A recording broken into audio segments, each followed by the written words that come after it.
우리 장신호 증인 성실하게 답변해 주셨는데 몇 가지만 더 확인했으니 앞으로 잠깐만 나와주시면 감사하겠습니다.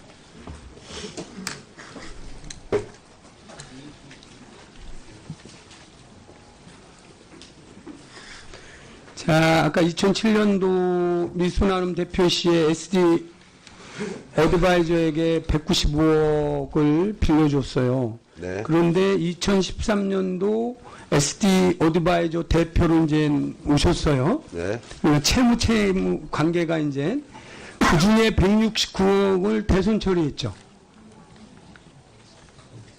대손 처리할 수, 왜냐면 네. 아니, 2013년 3월 30일 날 대표 오셨는데 어드바이저에 이 미소 나눔은 며칠 전에 6일 전에 폐업 신고를 하시거든요. 네. 아까 어려워서.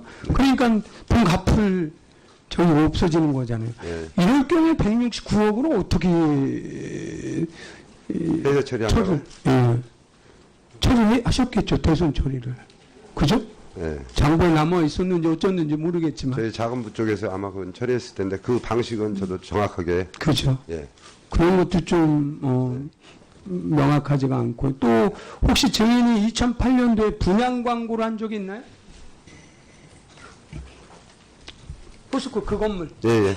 광고하셨죠? 예, 예. 아까 이게 아마 미소 나눔에서 예, 했던, 맞습니다. 보면 이제 외벽이 유리벽으로 알루미늄 커튼 웰 뭐 이렇게 갖고 쭉 광고를 하신 네. 것 같아요.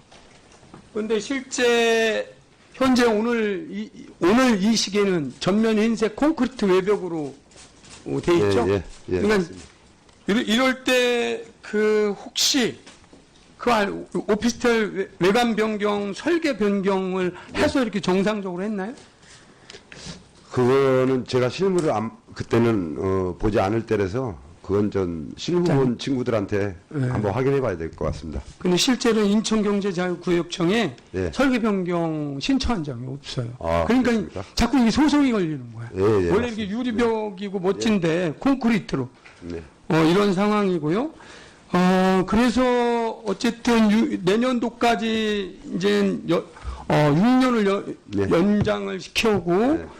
왜 농협에서는 왜 연장할 때는 연장 수수료를 받게 돼 있는데 왜 면해줬죠? 혹시? 아마 3사가 협의해서 결정한 걸로 알고 있는데 그건 좀 특이합니다. 이 사업이 좀 어려움에 처해서 조금씩 봐준 거예요? 조금씩 어려움을 좀 17반? 네, 예, 맞습니다. 그런 취지라고 보시면 자, 저 회장님, 예, 고맙습니다. 들어가 주십시오. 회장님, 이 회수할 때는 조건을 더 일반적으로 저도 여러 금융기관 어저께 밤 새벽까지 다 불러 모으셔요. PF 담당들을. 국책 PF부터 해서 쭉 실무 담당들. 이런 상황이면 어떻게 귀하은행에서는 하겠습니까 하면 모두가 좀 회수를 좀 더 강화를 하죠. 그게 정상입니다. 이렇게 얘기합니다. 그리고 실제로 보시면 작년 기록이기도 하지만 12년부터 1,000억 이상 대출했던 농협금융지주가 1,000억 이상 대출했던 기업에 대해서 12년, 13, 14, 15, 16년까지 평균 이자율이 4.94%, 13년도에 4.5, 14년 4.1, 2015년 3.2, 16년 작년 8월에 2.96이에요. 기준금리보다 다 높게 받았어요. 그런데 조건 변경을 하면 전부 다 3%짜리로 하고 연체자 율 면제해주고 그 조건 변경을 하면 이러저런 재반 수수료 들어가잖아요. 대략 한 1억 몇천 다 면제를 해주는 이런 과정이 조금 합리적 의심을 할 수 있는 거 아니겠어요? 첫 번째, 대표님, 2008년 3월에 있었던 570억 대출, 무담보 대출 10억짜리 2006년도 12월에 만든 기업에 3개월 만에 어떤 절차를 받아서 570억에 대출을 해줬는지 무담보로 이거는 밝히셔야 됩니다.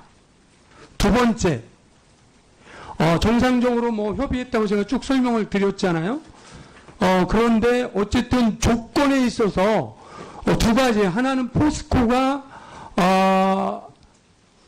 담보해준다. 그 담보가 시공에 대한 저기가 아니라 착공 끝까지의 담보이지 보증을 쓴 게 아니에요.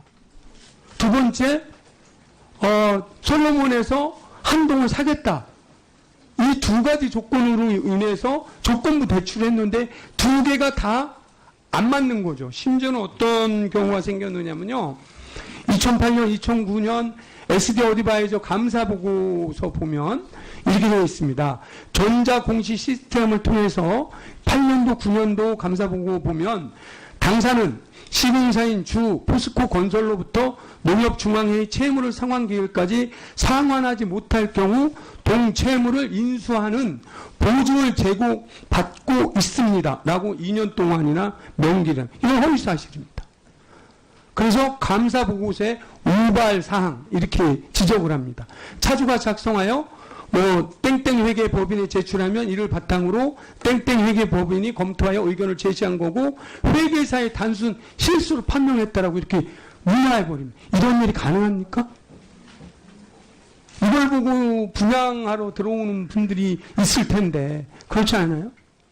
그래서 이 부분은 오전에 설명을 드렸지만 전체적으로 그 전체 이 당시는 아까 PF가 잘 대세였고 잘 이루어졌다라고 하는데 전혀 그렇지 않습니다. 기억해 보십시오. 2007년도 4월 전 세계 서브프라임 모기지 사태로 터졌습니다. 2008년 9월 리먼 브더러스 망했습니다. 이 시기에 누가 PF를 해줍니까? 있던 거 다 거들어 들이던 시기입니다. 기억해 보세요. 10년 전이지만 그렇지 않아요? 실제로 이명박 정부 막 시작했을 때지만 그렇게 전 세계가 금융 경기가 아주 침체했던 시기고 막 활성화됐던 PF들도 다 걷어들이는 상황에서 이 일이 벌어졌다는 거예요. 들여다보시고요. 본 의원은 결론적으로 맨 마지막에 한번 보실까요? 이게 비단 맨 끝장 잘 안 보이면 갈게요. 1000건 이상의 27개 기업이고요. 대출금이 4조 2,455억 원입니다. 작년 기준이에요. 이건 좀 대출을 안 하셨으니까 종감 때까지 다시 서류해 주세요. 대출 잔액이 작년 기준으로 10월 기준으로 4조 1,296억입니다. 그 중에 하나 건설업 주 맨 밑에 노란 SD 어드바이저입니다. 저희가 작년에 확보한 자료를 올해 뒤진 겁니다. 작년에는 다른 바빠서 못 뒤죠. 회장님. 네. 내부 감사 들여다 보셔야 되죠? 네. 전체로요. 그 다음에 농림부 나오셨죠? 농림부 속기미 연락해 주세요. 농림부 감사도 정식으로 요청드리고요. 종감 때 같이 지적해서 위원회 차원의 감사원 감사를 청구할 예정인데 좀 더 들여본다는 판단을 하도록 하겠습니다. 이상. 잠깐만. 농림부 어디 마음대로 그냥 들락날락 합니까? 알았어요. 한 말씀 그래서 요 건에 대한 소회 느낌 좀 어떻게 하시겠다. 대출 과정에서 여러 가지 의문시 되는 것도 좀 많이 있었던 것 같고요. 굉장히 오래된 대출이지만 앞으로 이런 PF 대출이라든지 대기업 대출에 신중을 기하겠구나 하는 그런 생각이 들어갑니다.